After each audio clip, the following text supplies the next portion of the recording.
नमस्कार।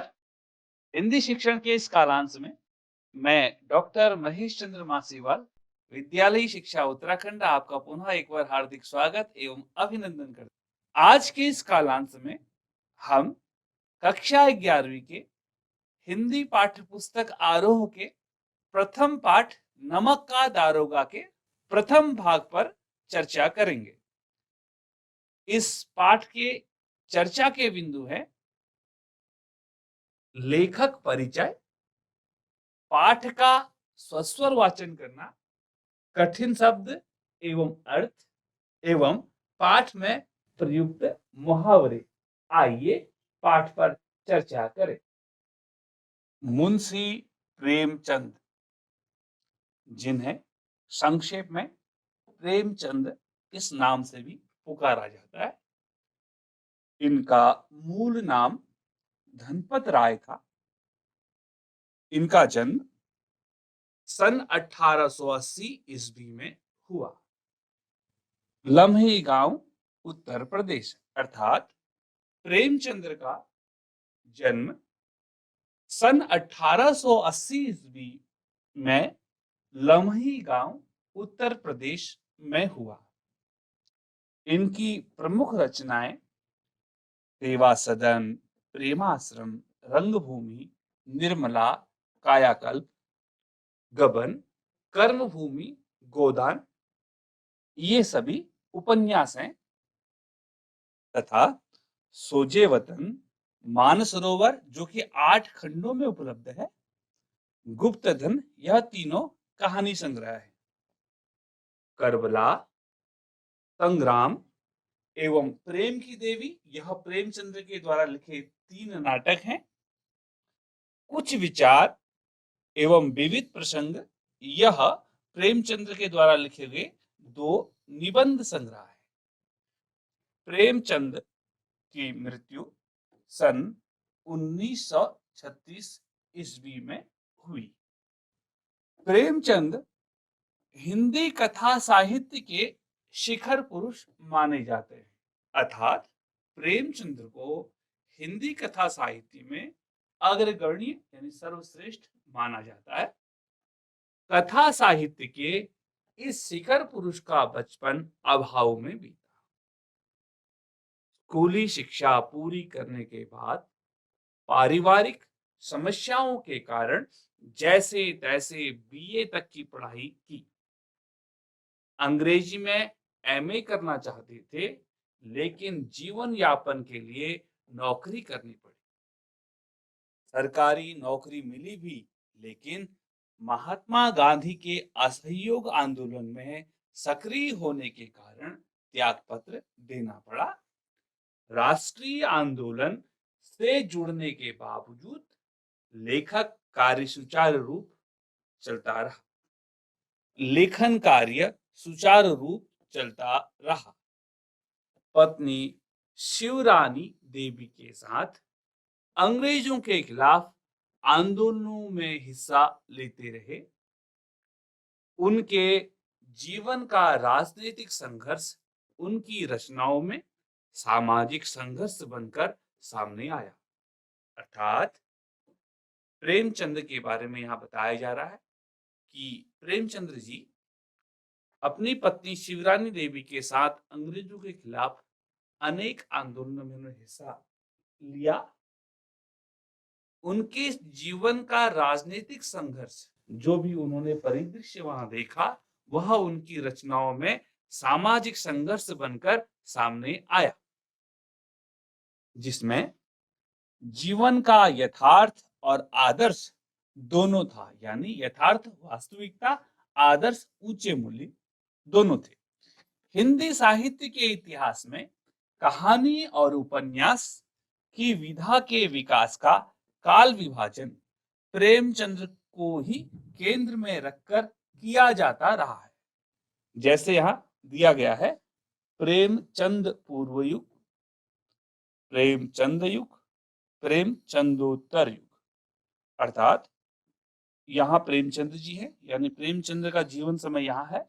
उनसे पहले की रचनाएं, जिनको हम प्रेमचंद पूर्व युग कहेंगे, और उनके मृत्यु के उपरांत जो है उसे प्रेमचंद उत्तरयुग कहा जाता है। यह प्रेमचंद के निर्विवाद महत्व का एक स्पष्ट प्रमाण है। यानी प्रेमचंद्र की जो रचनाएं हैं उनके लिए वह स्तर निर्विवाद है।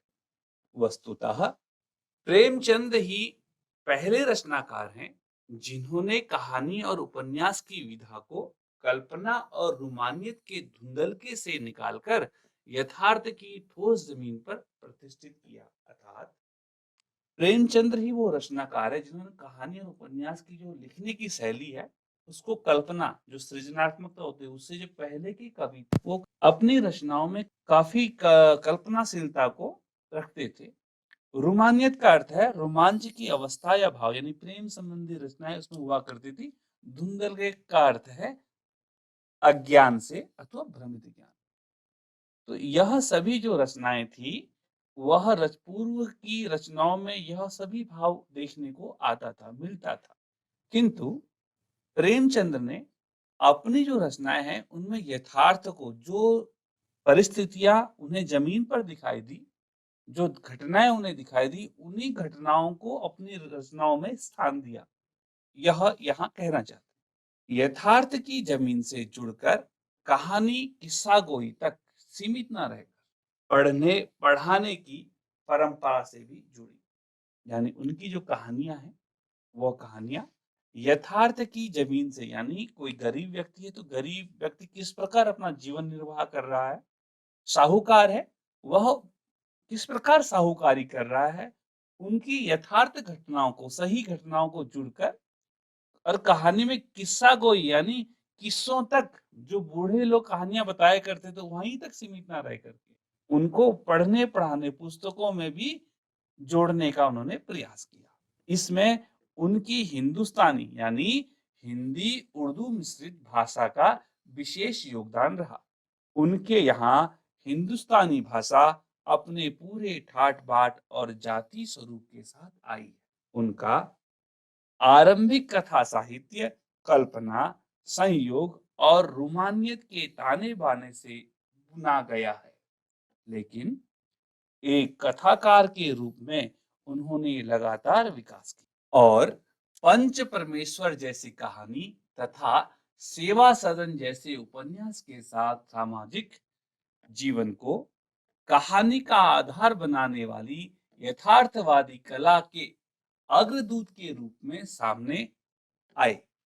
यथार्थवाद के भीतर भी आदर्शोन्मुख यथार्थवाद से आलोचनात्मक यथार्थवाद तक की विकास यात्रा प्रेमचंद ने की। आदर्शोन्मुख यथार्थवाद स्वयं उन्हीं की गढ़ी हुई संज्ञा है। यानी आदर्शोन्मुख यथार्थवाद, यह जो संज्ञा दी है यह स्वयं प्रेमचंद ने दी। यह कहानी और उपन्यास के क्षेत्र में किए गए उनके ऐसे रचनात्मक प्रयासों पर लागू होती है जो कटु यथार्थ का चित्रण करते हुए भी समस्याओं और अंतर विरोधों को अंततः एक आदर्शवादी और मनोवांछित समाधान तक पहुंचा देती। सेवा सदन, प्रेमाश्रम आदि उपन्यास और पंच परमेश्वर, बड़े घर की बेटी, नमक का दारोगा आदि कहानियां ऐसी ही हैं। बाद की उनकी रचनाओं में यह आदर्शवादी प्रवृत्ति का कम होती गई है और धीरे धीरे वे ऐसी स्थिति तक पहुंचते हैं जहां कठोर वास्तविकता को प्रस्तुत करने में वे किसी तरह का समझौता नहीं करते। गोदान उपन्यास और पूस की रात, कफन आदि कहानियां इसके सुंदर उदाहरण। यहाँ दी गई कहानी नमक का दारोगा, इसका प्रथम प्रकाशन 1914 ईस्वी में हुआ। प्रेमचंद्र की यह बहुत चर्चित कहानी है जिसे आदर्शोन्मुख यथार्थवाद के एक मुकम्मल यानी पूर्ण उदाहरण के रूप में देखा जा सकता है। कहानी में ही आए हुए एक मुहावरे को लें तो यह धन के ऊपर धर्म की जीत की कहानी है। धन और धर्म को हम क्रमशः सद्वृत्ति और असद्वृत्ति, बुराई और अच्छाई, असत्य और सत्य इत्यादि भी कह सकते हैं। कहानी में इनका प्रतिनिधित्व क्रमशः पंडित अलोपीदीन और मुंशी बंशीधर नामक पात्रों ने किया है। प्रस्तुत कहानी में ईमानदार कर्मयोगी मुंशी बंशीधर को खरीदने में असफल रहने के बाद पंडित अलोपीदीन अपने धन की महिमा का उपयोग कर उन्हें नौकरी से मुअत्तल यानी निकाल देना, बेदखल कर देना, तो नौकरी से मुअत्तल करा देते हैं। लेकिन अंततः सत्य के आगे उनका सिर झुक जाता है। वे सरकारी महकमे यानी विभाग से बर्खास्त वंशीधर को बहुत ऊंचे वेतन और भत्ते के साथ अपनी सारी जायदाद का स्थायी मैनेजर नियुक्त करते हैं और गहरे अपराध बोध से भरी हुई वाणी में निवेदन करते हैं, परमात्मा से यही प्रार्थना है कि वह आपको सदैव वही नदी के किनारे वाला विमोरावत अथवा लज्जा रहित उदंड किंतु धर्मनिष्ठ दारोगा बनाए रखे। कहानी के इस अंतिम प्रसंग से पहले तक की समस्त घटनाएं प्रशासनिक और न्यायिक व्यवस्था में व्याप्त भ्रष्टाचार तथा उस भ्रष्टाचार की व्यापक सामाजिक स्वीकार्यता को अत्यंत साहसिक तरीके से हमारे सामने उजागर करती। ईमानदार व्यक्ति के अभिमन्यु के समान निहत्थे और अकेले पड़ते जाने की यथार्थ तस्वीर इस कहानी की बहुत बड़ी खूबी है। किंतु प्रेमचंद्र इस संदेश पर कहानी को खत्म नहीं करना चाहते, क्योंकि उस दौर में वे मानते थे कि ऐसा यथार्थवाद हमको निराशावादी बना देता है। मानव जीवन पर से हमारा विश्वास उठ जाता, हमको चारों तरफ बुराई ही बुराई नजर आने लगती है। उपन्यास शीर्षक निबंध से इसीलिए कहानी का अंत सत्य की जीत के साथ होता है। आइए अब पाठ का परिशीलन। नमक का दारोगा।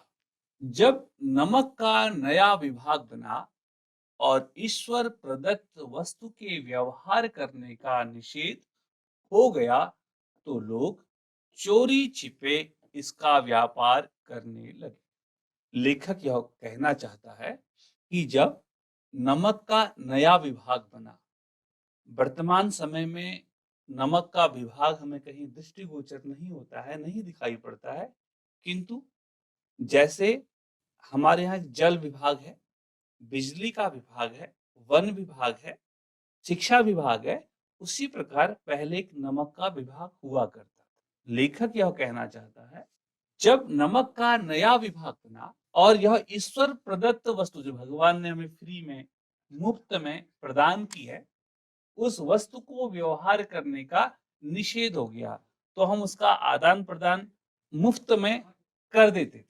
किंतु अब सरकार ने उस पर रोक लगा दी, तो हम बिना सरकार की इजाजत के किसी को वस्तुएं दे भी नहीं सकते। जैसे हमारे घरों में फल फूल होते हैं तो हम एक दूसरे को बांट देते हैं, दे देते हैं, किंतु नमक के साथ यह सब बंद हो गया।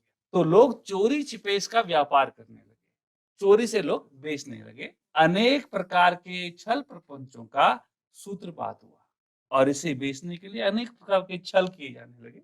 कोई घूस से काम निकालता था, कोई चालाकी से अधिकारियों के पौ भा रहे थे। यानी कोई व्यक्ति घूस दे करके नमक की कालाबाजारी करता था, तो कोई चालाकी से। उस समय नमक विभाग में जो अधिकारी नियुक्त थे, उनके पौहबारह थे, यानी अत्यधिक लाभ के पद पर वो बैठे हुए थे। उन्हें वहां से खूब सारा पैसा बाहरी आय से मिल जाया करता।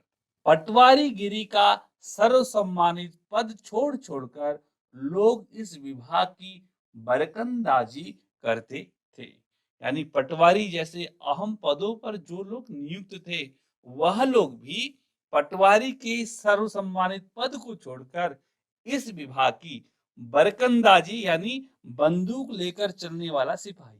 यानी हम किसी प्रकार हमें कोई छोटा पद भी यदि नमक के विभाग में मिल जाए तो हम वह ले लें, नमक के विभाग में नौकरी कर लें। ऐसी वह पटवारी लोग भी इच्छा करते थे। इसके दारोगा पद के लिए तो वकीलों का भी जी लग जाता। यानी नमक विभाग में यदि कोई दारोगा बन जाए तो उसके लिए जो बड़े बड़े शहर के वकील होते थे उनका भी जी लग जाता था कि किसी प्रकार हमारी नमक के विभाग में क्या हो जाए, नियुक्ति हो जाए। यह वह समय था जब अंग्रेजी शिक्षा और ईसाई मत के लोग एक ही वस्तु समझते।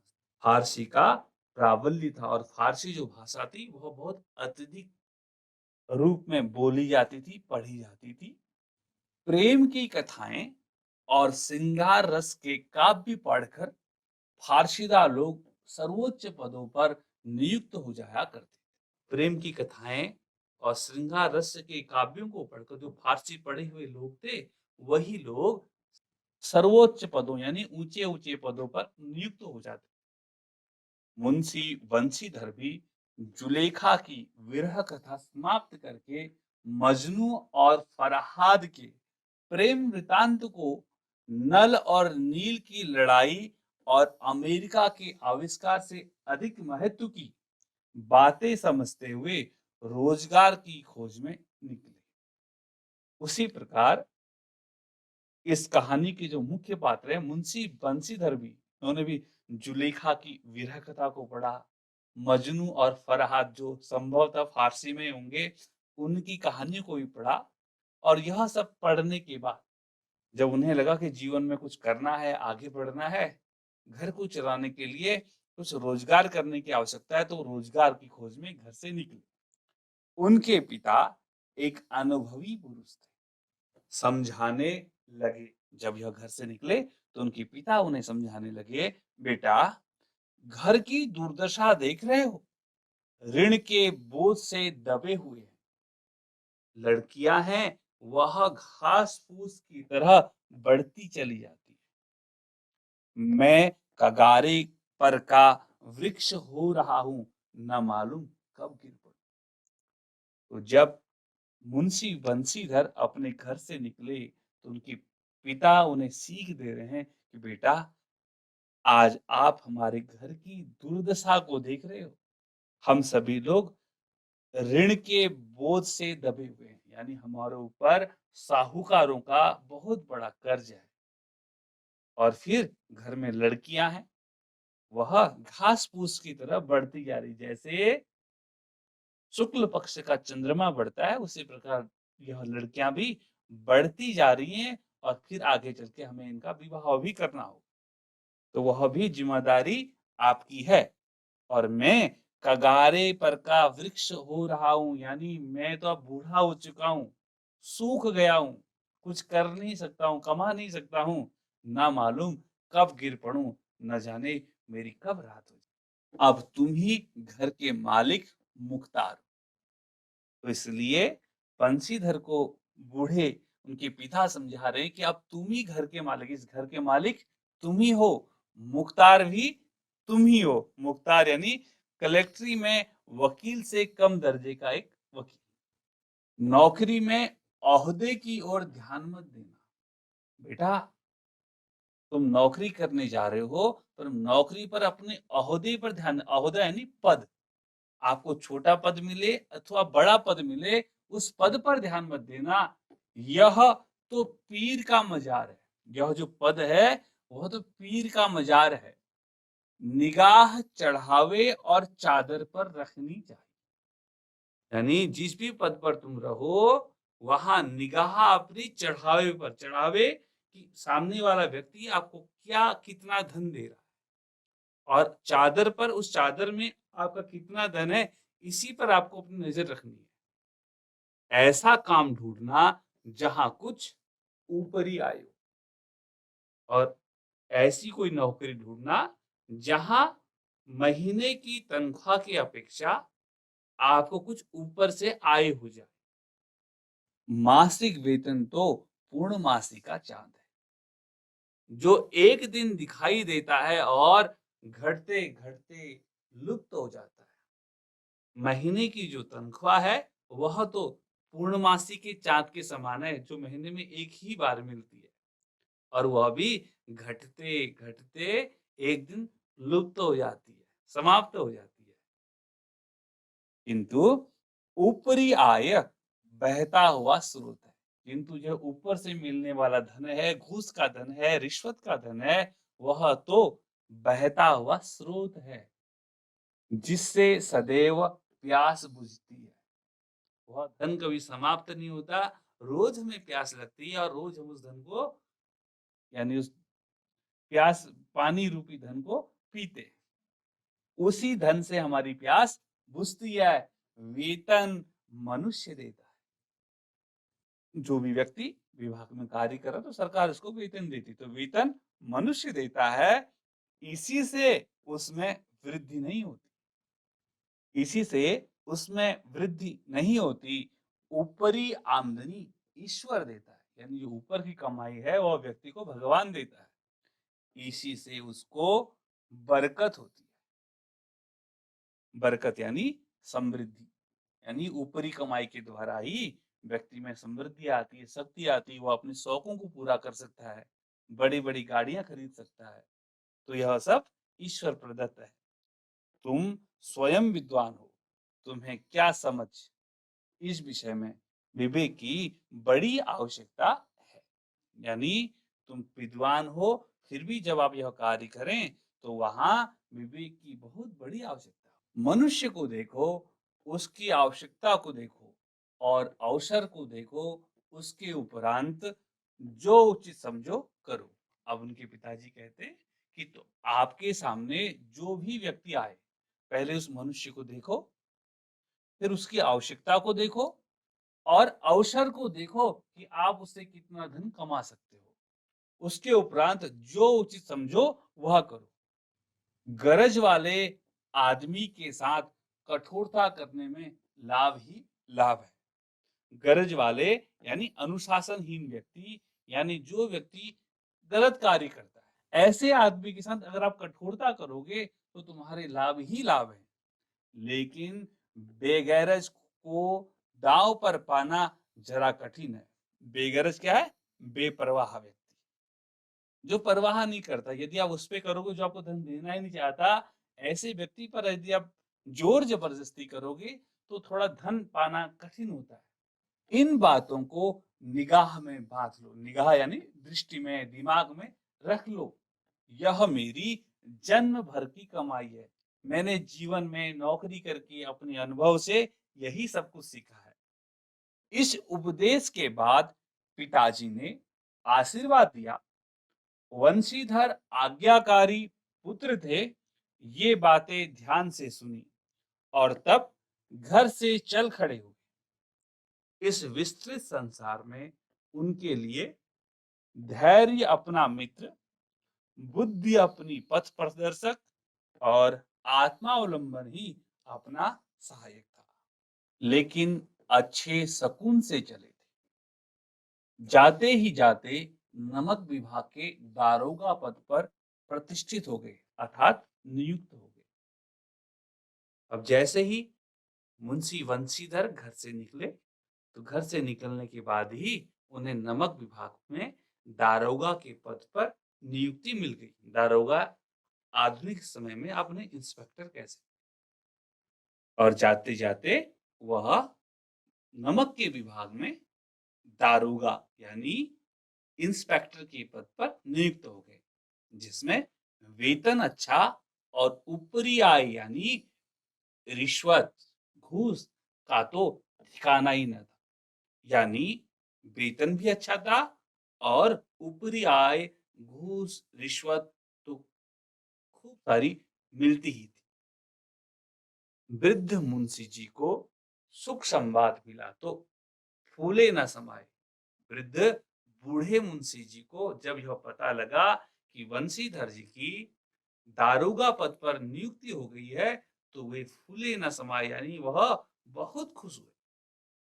महाजन कुछ नरम पड़े। महाजन साहूकार लोग जिनसे उन्होंने धन कर्ज पर लिया था, वह कुछ नरम पड़े, ढीले हो गए। उन्हें पता था बेटा इंस्पेक्टर है, तो कभी हमारी भी वह खबर ले सकता है। और ऊपरी आयु यानी दारोगा है, तो धन का स्रोत तो उनका बड़ा ही है, अच्छी तनख्वाह तो मिलती है और हमारा जो धन है वह भी हमें शीघ्र ही प्राप्त हो जाए। कलवार की आशालता लहर लहलहाई, पड़ोसियों के हृदय में सूल उठने लगे। अब पड़ोसियों को जब यह पता लगा कि मुंशी बंशीधर जी की दारोगा पद पर नियुक्त हुई है, तो उनके पेट में भी दर्द होने लगा। जाड़े के दिन थे और रात का समय, नमक के सिपाही चौकीदार नशे में मस्त थे। मुंशी वंशीधर को यहाँ आए अभी 6 महीने से अधिक न हुए थे, लेकिन इस थोड़े समय में ही उन्होंने अपनी कार्यकुशलता और उत्तम आचार से अफसरों को मोहित कर लिया। तो लेखक आगे मुंशी बंशीधर जी के बारे में यह बताना चाह रहा है कि उनको अभी नई नई नियुक्ति मिली है और अभी थोड़ा ही समय हुआ है, लेकिन अपनी कार्यकुशलता, अच्छे व्यवहार से, सूझबूझ से उन्होंने सभी अफसरों को, सभी अधिकारियों को मोहित कर लिया था। अफसर लोग उन पर बहुत विश्वास करने लगे। अब जो अधिकारी लोग हैं, वह मुंशी बंशीधर पर बहुत विश्वास करते हैं। नमक के दफ्तर से 1 मील पूर्व की ओर जमुना बहती थी।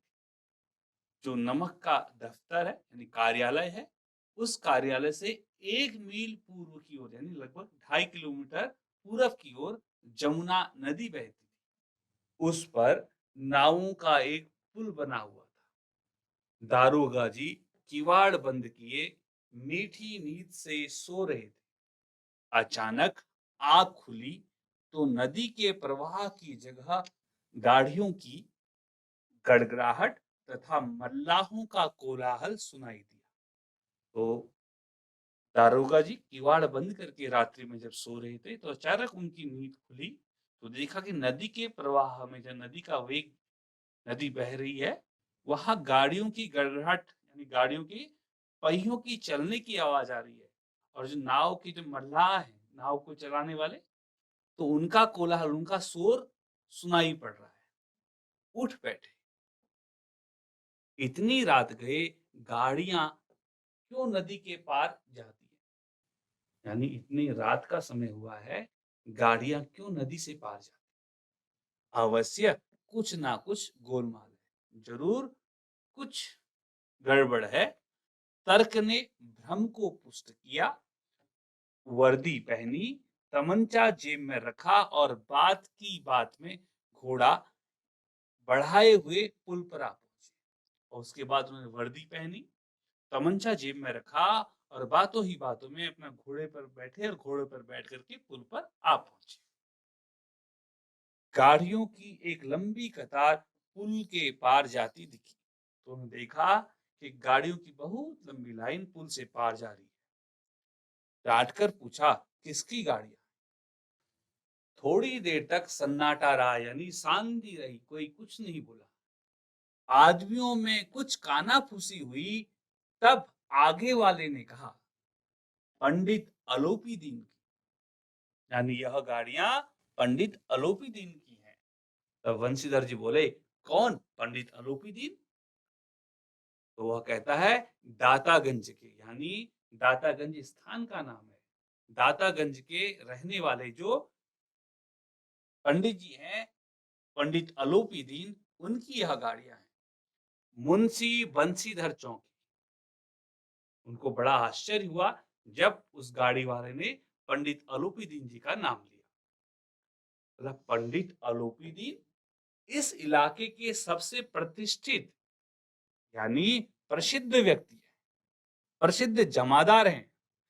पंडित अलोपी दीन इस इलाके के सबसे प्रतिष्ठित जमींदार थे। तो जब गाड़ी वाले ने पंडित अलोपी दीन जी का नाम लिया, तो उन्हें बड़ा आश्चर्य हुआ, क्योंकि पंडित अलोपीदीन इस इलाके के एक प्रतिष्ठित जमींदार थे, बहुत बड़े व्यक्ति थे, लाखों रुपयों का लेन देन करते थे। इधर छोटे से बड़े कौन ऐसे थे जो उनके ऋणी ना हो, यानी छोटा से लेकर बड़ा व्यक्ति, कोई व्यक्ति ऐसा नहीं था जो पंडित अलोपीदीन जी का ऋणी नहीं था।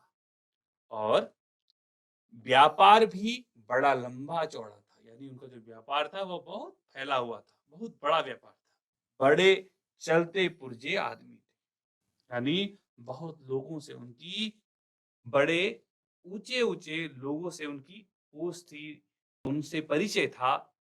अंग्रेज अफसर उनके इलाके में शिकार खेलने आते और उनके मेहमान होते। बड़े बड़े अंग्रेज अफसर भी उनके इलाके में, उनके क्षेत्र में आते थे, शिकार खेलते थे और उनके मेहमान होकर के उनके घरों में ठहरते थे। देर तक उत्तर की बाढ़ देखकर वह जोर से बोले। जब बहुत समय तक उन्हें उत्तर नहीं मिला तो बोले, क्या तुम सब गूंगे हो गए हो?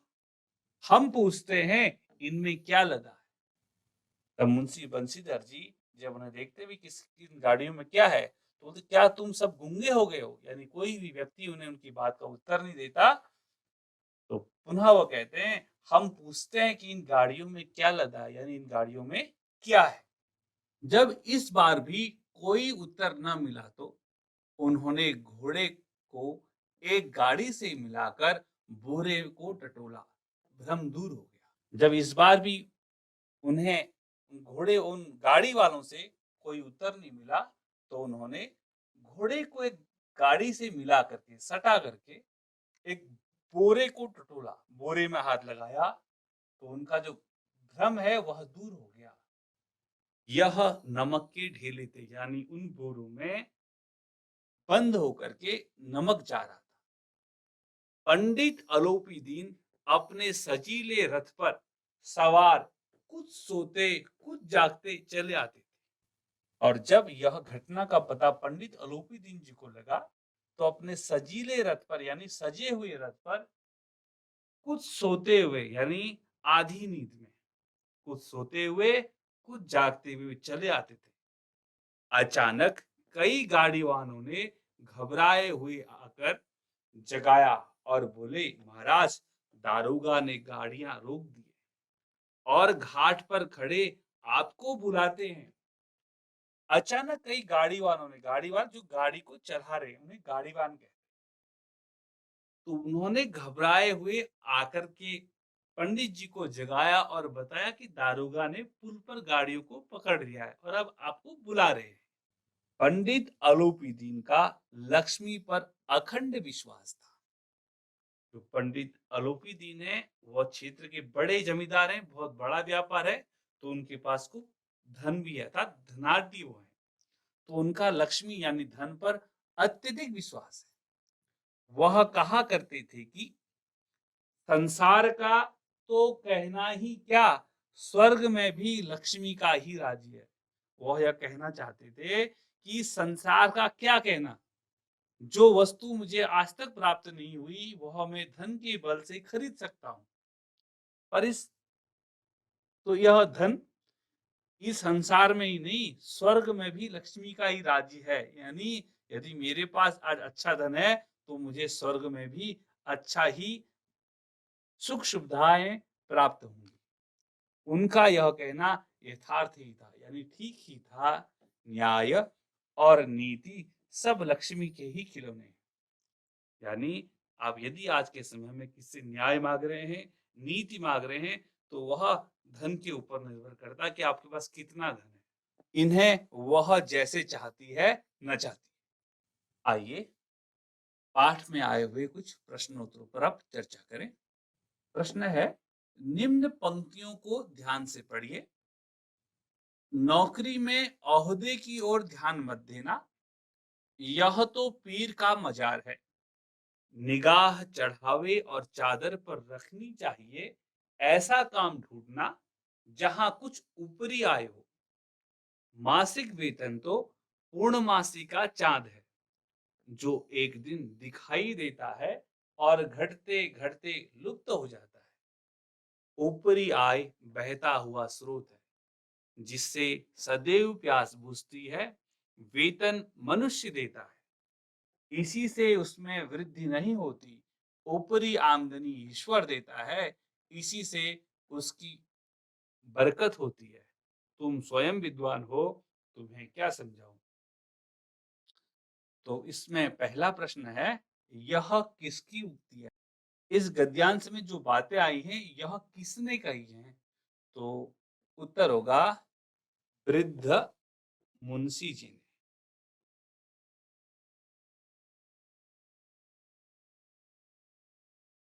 ख, मासिक वेतन को पूर्णमासी का चार्ट क्यों कहा गया है? मासिक वेतन यानी महीने के वेतन को, वेतन तनख्वाह को पूर्णमासी का चार्ट क्यों कहा गया है? क्योंकि जिस प्रकार पूर्णमासी का चार्ट माह में एक बार आता है, उसी प्रकार भी व्यक्ति को महीने में एक बार ही वेतन तनख्वाह मिलती है, इसलिए मासिक वेतन को पूर्णमासी का चार्ट कहा गया है। ग, तीसरा प्रश्न है, क्या आप एक पिता के इस वक्तव्य से सहमत हैं? यानी जो ऊपर यह बातें कही गई हैं वंशीधर जी के पिता के द्वारा, क्या आप इस बात से सहमत हैं अथवा नहीं? यदि आप सहमत हैं तो आपको उत्तर हाँ देना है, और यदि नहीं है तो आपको उत्तर में नहीं लिखना है। मूल्यांकन। अब यहाँ मूल्यांकन के कुछ प्रश्न है, उनका उत्तर हमें देना है। पहला प्रश्न है, पूर्णमासी का चाँद किसे कहा गया है? यानी पूर्णमासी का चाँद हमने किसे कहते हैं?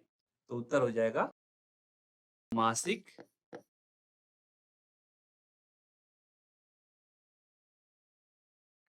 वेतन को। यानी मासिक वेतन को पूर्णमासी का चार्ट कहते हैं, क्योंकि वह महीने में एक बार ही प्राप्त होता है। दूसरा प्रश्न है, अधिकारियों के पौ 12 थे, इस कथन से आप क्या समझते हैं? तो अधिकारियों के पौ 12 का अर्थ है, अधिकारी यानी नमक के विभाग में जो कार्यरत अधिकारी थे, वह उच्च पदों पर, लाभ के पदों पर आसीन थे, बैठे हुए थे। उन पदों पर बैठ करके उन्हें खूब सारी धन की प्राप्ति होती थी, इसलिए यहाँ दिया है अधिकारियों के पौ 12 थे। नमक के विभाग में नियुक्त अधिकारी खूब सारे लाभ के पदों पर आसीन थे। तृतीय प्रश्न है, प्रेमचंद्र की किन्हीं दो रचनाओं के नाम लिखें। प्रेमचंद्र के द्वारा लिखी गई कोई दो रचनाओं के नाम लिखें। तो वैसे तो बहुत सारी उनकी रचनाएं हैं, किंतु दो रचनाओं के नाम लिखने हैं। तो एक कफन और दूसरा हो जाएगा सेवा सदन।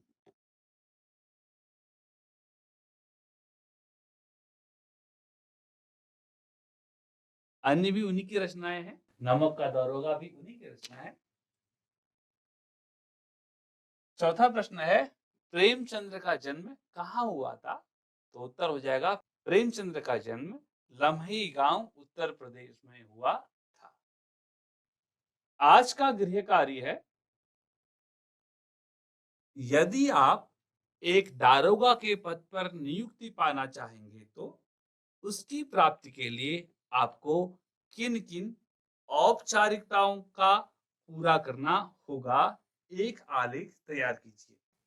यानी यदि आप एक दारोगा यानी इंस्पेक्टर के पद पर नियुक्त होना चाहते हैं, तो आपके पास कौन कौन सी औपचारिकताएं होनी चाहिए, कौन कौन से डॉक्यूमेंट्स होने चाहिए, क्या आपके पास योग्यता होनी चाहिए, उसके विषय में एक आलेख आप तैयार करें। आशा है पाठ को पढ़कर आपको आनंद की अनुभूति हुई होगी। पुनः इसी पाठ के दूसरे भाग में मिलेंगे, तब तक के लिए धन्यवाद।